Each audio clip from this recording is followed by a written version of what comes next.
January 17th, 1945. A pale winter sun struggles through gray clouds over a shattered German village. Roofs are gone, chimneys collapsed, streets littered with debris and the frozen remnants of what was once home. Smoke from distant fires drifts low, carrying the scent of burned timber and scorched earth. Women huddle near the remnants of the town square, their faces lined with cold and exhaustion. Children cling to their skirts, eyes wide silent. Each day is a struggle. Food scarce, warmth fleeting, hope nearly extinguished. Rumors circulate of approaching troops, but none could have prepared them for what comes next. On the horizon, a small convoy moves carefully over the frozen roads. The figures are unmistakable in uniform, yet their purpose is not to fight. They carry medical packs, stretchers, and tools for rebuilding. For the women watching, disbelief stiffens their spines. Soldiers, nurses with calm, steady eyes, are about to enter their broken world, not with guns, but with hands that heal and hearts that restore. A hush falls. The wind seems to pause. Change is arriving at last, in the shape of compassion clad in American blue. By the winter of 1944, Germany was a nation collapsing under the weight of total war. The Allied advance from the west, spearheaded by American and British forces, had cut deep into the Rhineland and beyond, leaving towns and villages along the way scarred by shelling, air raids, and the frantic retreat of German forces. In the east, the Soviet Red Army pressed relentlessly, leaving in its wake entire cities reduced to rubble. Civilian life had become a fragile thread. Food was rationed to near starvation levels, heating fuel nearly impossible to find, and medical care often non-existent. Hospitals, once the center of community life, were overcrowded, damaged, or abandoned entirely. For German women, many of whom had become the backbone of daily survival in the absence of men at the front, the struggle was particularly acute. They tended to the wounded, gathered what little firewood could be found, and scavenged in abandoned buildings for food. Winter winds cut through broken walls, and illness spread rapidly among children and the elderly. Typhus, pneumonia, and frostbite were constant threats. With the men away, dead, captured, or conscripted into desperate defense operations, women bore the weight of survival and care alone. Into this fractured landscape arrived reports of Allied humanitarian efforts, carried out alongside military campaigns. The United States Army Medical Corps, already seasoned by campaigns in Italy, France, and the Ardennes, began establishing field hospitals not only for wounded soldiers, but also for liberated or devastated civilian populations. Their mission combined medical care with reconstruction, repairing structures, supplying clean water, and providing basic medical treatment for those who had lived weeks, even months, without care. It was a pragmatic choice for the Allies. Healing civilians could stabilize occupied areas, improve local morale, and subtly demonstrate the difference between occupying armies and the forces that had wrought destruction. American Army nurses, drawn from the Army Nurse Corps, were highly trained professionals. Many had served in North Africa, Italy, and Normandy, tending to the injured under extreme conditions. They were experts in trauma care, infection control, and emergency surgery, but their role in occupied territories extended beyond technical skill. They became visible symbols of order and compassion in regions marked by fear and ruin. Their arrival in a German village often elicited complex reactions. For women who had only known the war's brutality, the presence of these foreign, uniformed healers was at once shocking and inconceivable. Some feared hidden agendas. Others clung to the hope of reprieve. The village that would come to be the focus of this story, though small and largely anonymous in wartime records, was typical of rural communities across central Germany. Its narrow streets were bordered by half-collapsed homes, the church tower scarred from artillery. Fields once green, now lay fallow beneath snow. The local clinic, the village's sole medical facility, had been reduced to rubble after repeated air raids. Women had improvised makeshift wards in private homes, treating minor injuries with the few supplies scavenged from abandoned depots. Morale was low. Exhaustion etched every face, and despair shadowed every doorway. Against this backdrop, American planners determined that sending a small detachment of nurses to such villages could achieve multiple objectives. Not only would it address urgent medical needs, but it would also demonstrate the human face of the occupying forces. Documentation from the U.S. Army at the time shows a clear strategy. Restoring hospitals and providing consistent care would reduce disease, prevent civilian unrest, and subtly encourage cooperation with advancing forces. In essence, a healed population was a stabilized population, one less likely to resist and more likely to assist in reconstruction. As the cold wind howled through the empty streets, women and children continued their daily routines of survival. They observed distant smoke columns, the occasional convoy of Allied vehicles, and the faint rumble of artillery echoing in the valleys. Yet, for all their awareness of the wider war, nothing could have prepared them for the arrival of the American nurses. Their focus had been on survival, not the notion that those they considered enemy could arrive with compassion, medical skill, and a determination to rebuild. It was a fragile calm, a brief pause before the extraordinary. And in that silence, the stage was set for the next chapter, a moment when professional nurses, guided by experience, training, and a sense of duty, would step into a world that had long forgotten what care felt like. The American Army Nurse Corps had evolved considerably since the United States entered the war in 1941.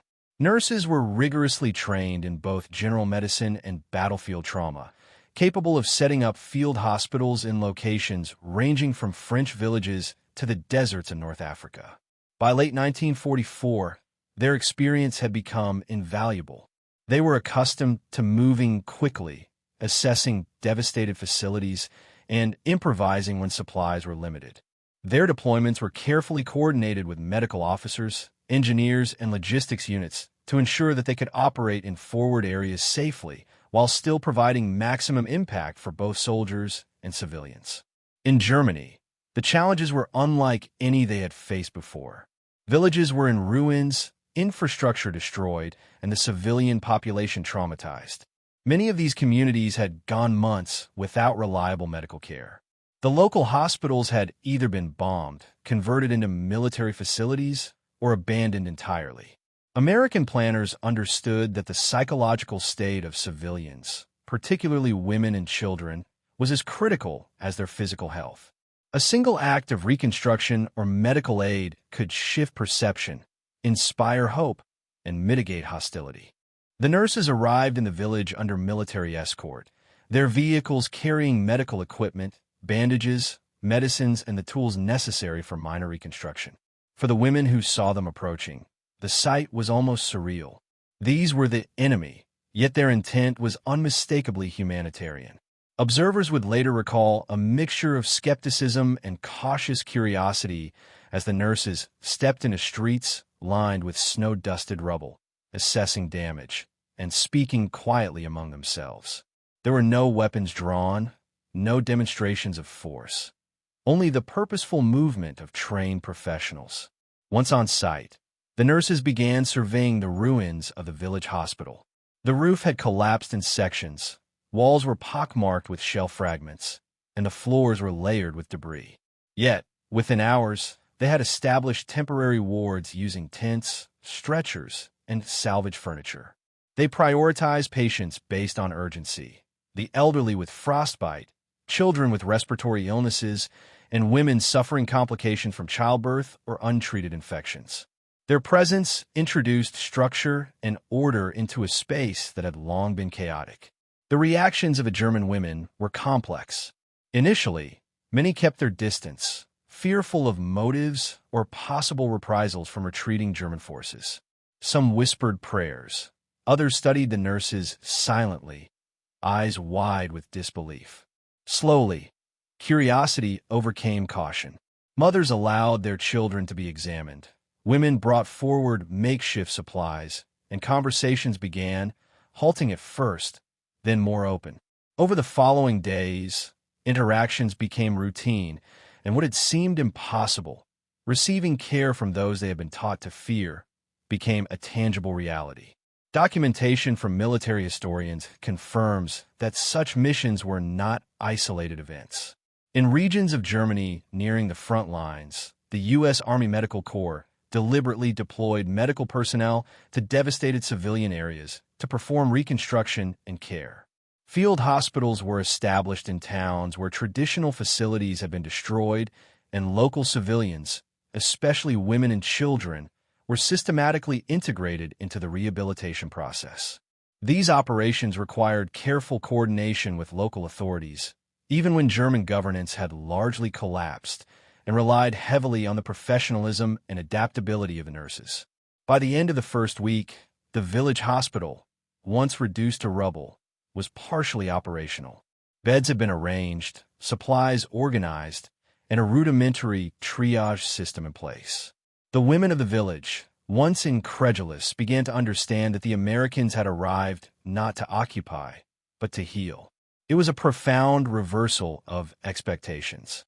Where the sound of marching soldiers had once signaled fear, the sound of measured footsteps and the quiet work of nurses now signaled relief.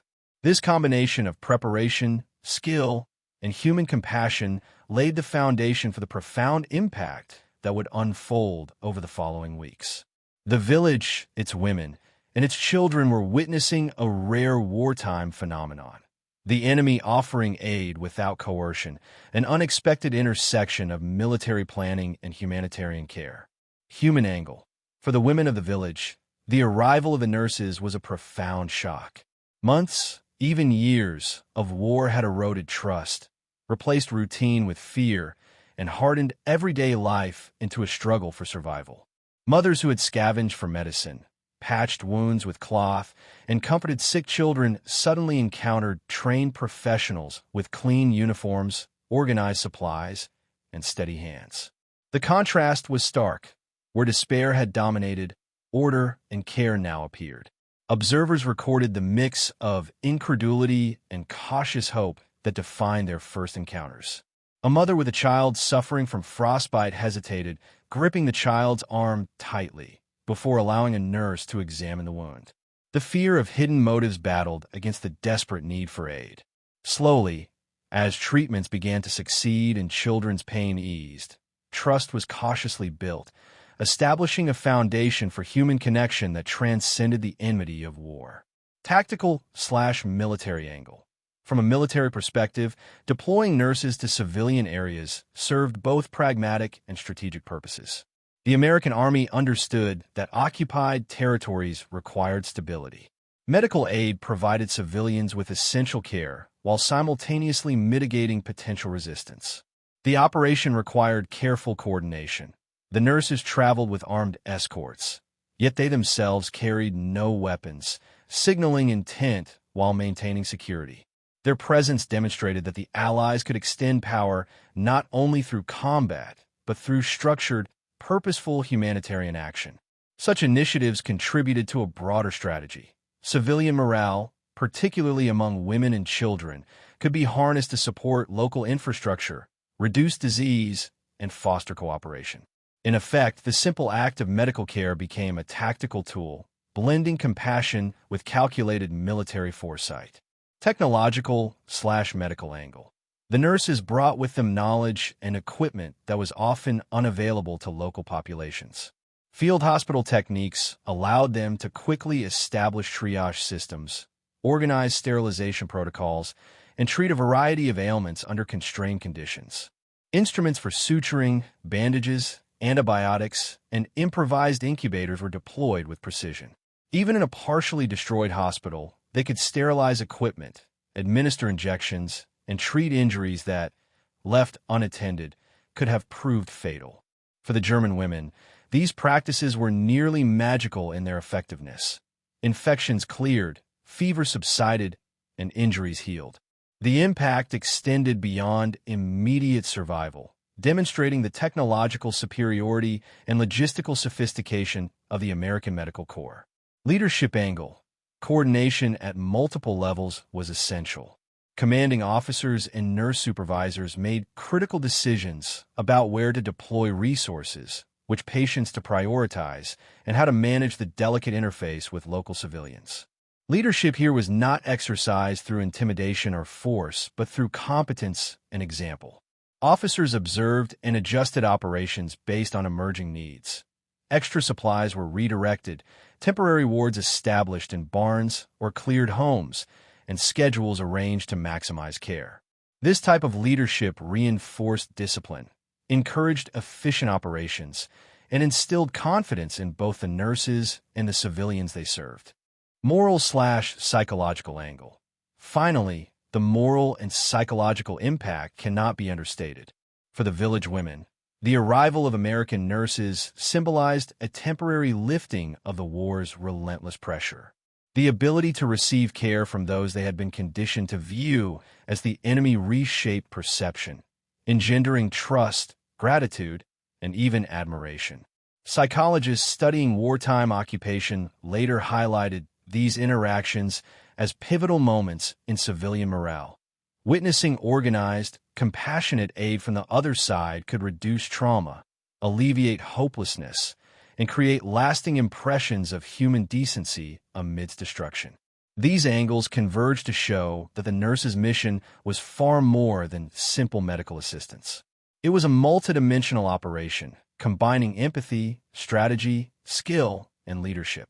The women's astonishment was not only a reaction to medical treatment, but to the broader orchestration of care and human decency in a space previously defined by fear. Enemy/propaganda angle. Even as the nurses worked, some remnants of the German military and local authorities observed from a distance. Propaganda had long depicted Americans as brutal, relentless forces, intent on destruction rather than care. The sight of uniformed nurses moving calmly through ruined streets, tending to the injured, and reconstructing the hospital challenged these narratives. Local German soldiers, retreating or stationed nearby, were reportedly unsettled by the unexpected benevolence. Diaries and post-war accounts indicate that some viewed these acts with suspicion, unsure whether they concealed ulterior motives. Yet others, silently witnessing the work, were forced to acknowledge a simple truth. The Americans were providing genuine aid, unconnected to combat operations. This quiet realization destabilized the psychological grip of wartime propaganda, leaving soldiers and civilians alike in a state of conflicted astonishment. Civilian perspective, women and children. For the women of the village, daily life was now punctuated by interactions that were previously unimaginable. Children, some emaciated and ill, were examined, treated, and given clean bedding. Mothers watched anxiously, sometimes holding their breath as nurses administered care, then exhaled in relief when their children's conditions improved. Elderly women, who had nursed wounds and illnesses with rudimentary methods for months, were struck by the nurses' efficiency and composure. The emotional impact was profound. Gratitude intertwined with lingering disbelief, awe, and a renewed sense of hope. The community slowly began to see the hospital not merely as a medical facility, but as a symbol of restoration and the possibility of normalcy returning to their fractured lives. Cultural and psychological angle. The presence of American nurses also introduced a subtle cultural shift. Their methods, cleanliness, and professional demeanor contrasted sharply with what the villagers had experienced during the war. Hygiene standards, methodical patient care, and the quiet authority of trained women represented an unfamiliar but reassuring order. These interactions reshaped local expectations of healthcare, trust, and authority. The women's astonishment was not simply emotional. It reflected a confrontation with a new paradigm, that the enemy could offer structure, skill, and compassion in the midst of chaos. Psychologists studying occupied territories have noted that such encounters can leave lasting impressions, influencing perceptions of the occupying forces long after hostilities cease. Logistical/operational angle. From an operational standpoint, the success of the mission depended on precise coordination. Nurses worked alongside military engineers who repaired walls, cleared rubble, and restored basic infrastructure. Supply lines were carefully managed, with ration medicine, bandages, and equipment delivered from nearby depots. Communication with higher command ensured that additional resources could be sent quickly if emergencies arose. This level of organization, executed amid active front lines and damaged roads, highlighted the sophistication of American military logistics. For the villagers observing the work, it was a revelation. An enemy capable of both destruction and meticulous reconstruction, using resources efficiently to serve human need. Moral reflection/legacy angle. Finally, the moral dimension of this operation was significant. The nurses' work challenged conventional perceptions of wartime enmity, demonstrating that acts of care and rebuilding could coexist with ongoing military campaigns. For the women of the village, witnessing the hospital come to life under the hands of Americans inspired a cautious hope, a belief that humanity could persist even amidst devastation. Letters and memoirs from nurses in similar operations confirm that these engagements had reciprocal effects. While civilians were healed physically, the nurses themselves reported emotional fulfillment and a reinforced commitment to the principles of service, empathy, and resilience. Through these angles, the narrative of the nurses' arrival and work gains depth. It is a story that encompasses tactical acumen, human compassion, psychological impact, and cultural transformation. The astonishment of the village women is thus both personal and emblematic, a lens through which the broader consequences of wartime humanitarian operations can be understood. By late January 1945, the village hospital had begun to emerge from ruins. Walls were shored up with timber or salvage from bombed-out homes, windows replaced with whatever glass could be found, and tents erected to serve as temporary wards. The nurses, led by Lieutenant Margaret Reynolds of the U.S. Army Nurse Corps, moved with precision. Each patient was assessed systematically. Frostbitten fingers and toes were carefully treated, wounds cleaned and dressed, fevers monitored. The atmosphere, once heavy with despair, began to carry a tentative sense of order. The women of the village watched from doorways, their initial disbelief slowly giving way to cautious engagement. Mothers brought children with swollen joints or infections long untreated. Grandmothers shuffled forward with ailments compounded by months of neglect. The nurses treated them all with calm efficiency, explaining procedures through gestures when language barriers arose. Each success, an infection reduced, a child comforted, a fever stabilized, was a small victory, a moment of tangible hope. Mid-morning on January 19th, a critical incident crystallized the impact of the nurses' work. A young girl, no older than 6, was brought in with severe pneumonia. Her mother, gaunt from weeks of hunger, hovered anxiously. Nurses immediately administered oxygen therapy using improvised apparatus, monitored her breathing, and administered a course of antibiotics scavenged from nearby supply depots. Hours passed in tense silence. When the child's breathing eased and color returned to her cheeks, a ripple of relief passed through the room. Women watching openly wept, their emotions a mixture of disbelief, gratitude, and awe. It was a visible human turning point. Care had triumphed over neglect, compassion over fear. Simultaneously, the logistical orchestration of the hospital reached its peak. American engineers had finished erecting a temporary surgical ward, and supplies arrived from a forward convoy, allowing the nurses to expand treatment capacity. The village's first functional hospital in months could now handle multiple emergencies simultaneously. From the outside, the transformation was dramatic. Shattered windows now let in sunlight. Makeshift beds were covered with clean linens. And for the first time in weeks, the streets of the village echoed not only with the sounds of survival, but with purposeful movement and measured activity. The nurses also engaged in preventative measures. They conducted hygiene inspections, taught women how to boil water and maintain sterile dressings, and distributed soap and disinfectants. These actions, though less immediately dramatic than emergency care, had profound implications for long-term health outcomes. Villagers quickly realized that this was not a temporary intervention. The Americans had come not only to heal, but to instill practices that would sustain the community. Outside the hospital, the women's astonishment deepened. They observed the disciplined, almost clinical efficiency of the nurses working in concert with local volunteers. For the first time, they saw a structure rising from chaos not by force, but by organization and empathy. Children, previously pale and listless, began to gain strength.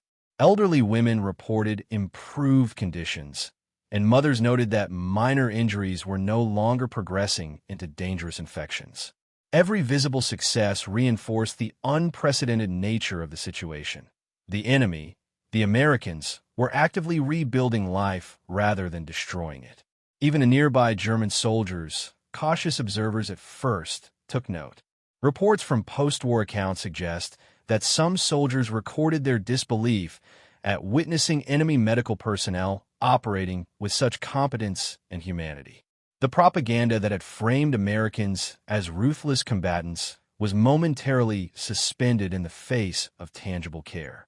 This psychological impact, subtle but real, underscored the dual nature of the mission: immediate medical relief combined with long-term perception management.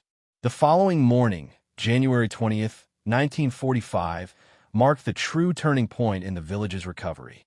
The American nurses returned at dawn, moving with practiced efficiency through the partially rebuilt hospital. By now, the temporary wards were fully operational, beds lined in neat rows, supplies organized on improvised shelving. Local women, initially hesitant, now assisted with tasks: cleaning, fetching water, and helping to prepare patients. The collaboration was cautious but growing. The walls that once symbolized destruction now contained life, hope, and purpose. An urgent case soon tested the hospital's capacity. A farmer returning from the outskirts had been caught in a collapsing barn roof, suffering multiple fractures and internal injuries. Nurses immediately established a triage protocol. One team stabilized fractures with splints and bandages, while another monitored vital signs and administered pain management. American doctors, coordinated with the nurses, prepared a rudimentary surgical area in a cleared section of the building. The operation, conducted under makeshift lighting and with limited equipment, lasted hours. Yet when it concluded, the patient survived, a testament to the skill, improvisation, and coordination of the nurses and their supporting staff. The women of the village, who had observed the ordeal from a distance, stood silently in awe, their eyes wide with a mixture of relief and amazement. Throughout the day, minor emergencies continued to arrive: frostbite cases, gastrointestinal illnesses from contaminated water, injuries from collapsed structures. Each time, the nurses responded with precision and composure. Their systematic approach, triage, treatment, and preventive care, demonstrated not only medical expertise but also operational excellence. The villagers, especially the women, began to internalize the realization: the Americans were not only treating injuries, they were restoring the rhythm of daily life. Children laughed quietly as their fever subsided. Mothers spoke with cautious optimism, and even the elders acknowledged a return of stability. The psychological impact of these actions became increasingly evident. Women who had once hidden in fear now ventured into the hospital to observe, ask questions, and even offer help. Small acts of trust: a mother handing her child to a nurse, a woman cleaning the floors under guidance, signaled a profound shift in perception. In a place once dominated by suspicion and despair, cooperation began to take root. For many of these women, the presence of the American nurses became a symbol of possibility, that even amidst war, competence, care, and humanity could prevail. As afternoon fell, the nurses expanded their operations beyond the hospital itself. Temporary medical stations were set up in nearby homes and barns to handle overflow, ensuring that every person who needed attention received it. Instruction on sanitation, wound care, and nutrition was given to the villagers, particularly the women, who would carry these lessons forward when the nurses eventually departed. This dual focus, immediate care and sustainable knowledge, ensured that the hospital's influence extended far beyond the walls it occupied. By evening, the full transformation was apparent. The hospital, once a ruin, now functioned as a hub of health and organization.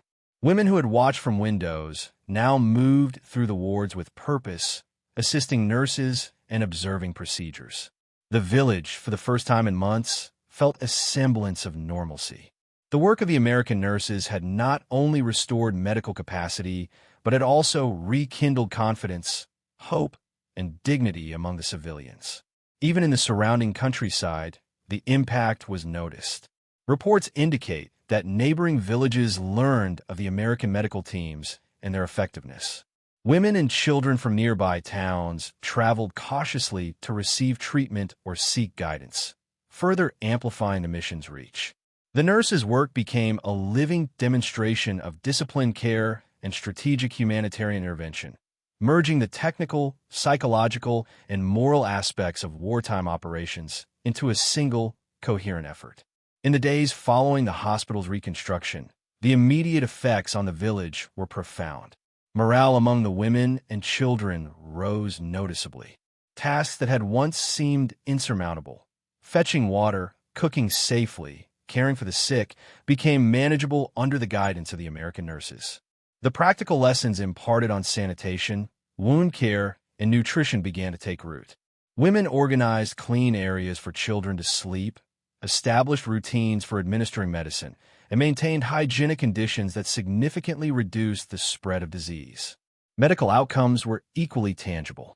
Feverish children saw their temperatures normalize within days. Minor injuries, previously prone to infection, healed under proper care. Frostbite and hypothermia, once treated haphazardly, responded to structured interventions. Reports from Army records indicate that field hospitals in similar German villages treated dozens of patients daily, often reducing mortality rates among children and the elderly in previously neglected communities. The presence of trained medical staff also allowed for early detection of serious conditions, such as pneumonia or sepsis, preventing complications that might have otherwise been fatal. The psychological effect on the women was just as significant. For months, survival had been defined by fear, scarcity, and relentless uncertainty. Seeing competent, disciplined professionals, nurses in uniform, work methodically to heal and organize the village imparted a sense of security previously unknown.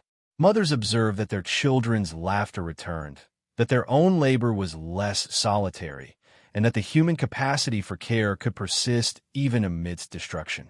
Letters and memoirs from nurses and civilian observers consistently highlight this emotional transformation, the quiet astonishment of villagers witnessing the enemy act not in violence, but in deliberate restoration. From a strategic standpoint, these operations reinforced the broader objectives of the Allied occupation. Rebuilding hospitals and providing medical care was not merely humanitarian. It stabilized territories at the local level, reducing resistance and fostering cooperation. Civilians who experienced tangible benefits from the presence of Allied forces were more likely to engage positively with occupying authorities. Army reports emphasize the dual value of medical interventions, alleviating human suffering while cultivating goodwill, trust, and compliance. The village hospital became a microcosm of this approach, proof that carefully managed humanitarian efforts could influence the broader social and psychological landscape of occupied areas. Meanwhile, the reactions of nearby German soldiers and officials added another layer to the aftermath. Observers noted a subtle shift in attitudes. Some soldiers recorded their unease at seeing enemy nurses operate with calm authority and care, challenging long-held beliefs about American ruthlessness. Civilians, especially women, began to recount these experiences to neighbors, spreading awareness of what was increasingly recognized as a unique wartime occurrence: care and reconstruction delivered by those once deemed adversaries. The combination of medical effectiveness, visible competence, and genuine compassion created an enduring impression that extended beyond the village itself. This initial aftermath set the stage for long-term consequences. Health conditions improved markedly. Women gained knowledge and confidence. Children, once weakened by malnutrition and disease, recovered under systematic care. The reconstructed hospital served not only as a medical facility, but as a symbol of resilience, hope, and human decency amidst the devastation of war. For the women who witnessed it, this intervention became a reference point for understanding the complexities of conflict, the capacity for compassion, and the possibility that even enemies could act with empathy. In the weeks following the hospital's reconstruction, the long-term effects on the village became increasingly evident. The women, once cautious and distrustful, began to take on active roles within the hospital, assisting the American nurses with routine care, maintaining cleanliness, and even documenting patient recovery. These tasks, though modest, gave them a sense of agency and purpose that had been largely absent since the war had reached their doorstep. Children, once pale and listless, regained strength, allowing mothers to focus on rebuilding homes and daily life rather than constant vigilance over fragile health. The hospital itself evolved into a hub of community life. By mid-February 1945, it was fully functional, capable of handling multiple emergencies simultaneously. Women coordinated schedules for patient care, water collection, and sanitation, applying techniques taught by the nurses. Reports from nearby towns indicate that knowledge of proper wound care and hygiene began to spread as women shared these practices with neighbors. In effect, the influence of the hospital extended beyond its walls, reshaping the health landscape of the surrounding region. Strategically, these operations had subtle, yet meaningful impacts. The American Army recognized that humanitarian interventions reinforced occupation goals. A village that perceived the Allies as providers of care and order was less likely to resist or engage in sabotage. This dual outcome, improved civilian welfare and enhanced operational security, underscored the broader significance of medical missions behind the front lines. Documentation from Army Medical Corps archives emphasizes that such interventions reduced disease outbreaks, stabilized communities, and created favorable perceptions that persisted well beyond immediate military needs. The women's perception of the Americans shifted fundamentally. Where fear had once defined interactions with enemy forces, trust and cautious admiration began to emerge. Many expressed astonishment that those who had been painted as the enemy could act with deliberate kindness, technical skill, and discipline. Mothers who had observed their children receive care, women who had learned to organize wards or maintain sanitation, and elders who witnessed the restoration of essential services all noted this transformation. Their memoirs, letters, and oral histories consistently emphasize a mixture of awe, gratitude, and disbelief, a recognition that humanity could persist even amid the devastation of war. Even outside the immediate village, news of the hospital's reconstruction circulated. Neighboring communities sent word through informal networks, requesting guidance or supplies. Women traveled cautiously to observe procedures, while others adopted lessons in sanitation and emergency care. In this way, the American nurses' work created a ripple effect. Skills, confidence, and hope extended far beyond the immediate mission. What began as a single intervention in one village gradually influenced a broader civilian population, demonstrating the enduring power of organized, empathetic medical care during wartime. Finally, the experience left a lasting imprint on both the villagers and the nurses. For the women, it redefined their understanding of the enemy, reshaped social dynamics, and provided a foundation for resilience during the remaining months of the war. For the American nurses, the operation reinforced the value of structured humanitarian work, the importance of cultural sensitivity, and the tangible difference that disciplined medical care could make in the midst of conflict. It was a convergence of human skill, tactical foresight, and moral action that would resonate long after the last patient was treated. The story of the American nurses in the German village is more than a historical footnote. It is a testament to the enduring power of compassion amid destruction. In a world defined by artillery fire, cold winters, and constant scarcity, the arrival of trained medical personnel introduced an entirely different force, one that healed, restored, and stabilized rather than destroyed. For the women who witnessed it, the experience was transformative. Fear gave way to cautious trust, despair softened into hope, and the very idea of what an enemy could be was forever altered. This episode illustrates that warfare is not solely a contest of weapons and strategy. It is also a contest of humanity. The nurses, through skill, discipline, and empathy, demonstrated that acts of care can ripple outward, affecting not only physical survival, but also psychological resilience. Women who had lived through months of uncertainty saw their children recover, their homes stabilized, and their routines restored. They understood that recovery could coexist with conflict, that a shattered community could be rebuilt by hands once considered hostile. From a broader historical perspective, such operations had subtle strategic significance. By stabilizing populations, reducing disease, and fostering trust, medical missions contributed to the long-term success of occupation policies and post-war reconstruction. They blurred the lines between military operations and humanitarian action, showing that organized intervention could achieve both practical and moral objectives. Yet, the enduring lesson is human. The astonishment of the village women captures the profound, emotional resonance of these moments. It reminds us that even in the darkest periods of history, empathy, skill, and structured care have the power to transform lives. The hospital, restored from ruin, became more than a building. It became a symbol of hope, resilience, and the possibility of common humanity in times of extreme adversity. As the village settled into the calm of a partially restored life, the memory of those American nurses lingered, not as conquerors, but as healers. Their work would echo through generations, a reminder that even amid the chaos of war, human decency can prevail and trust can be rebuilt, one patient at a time.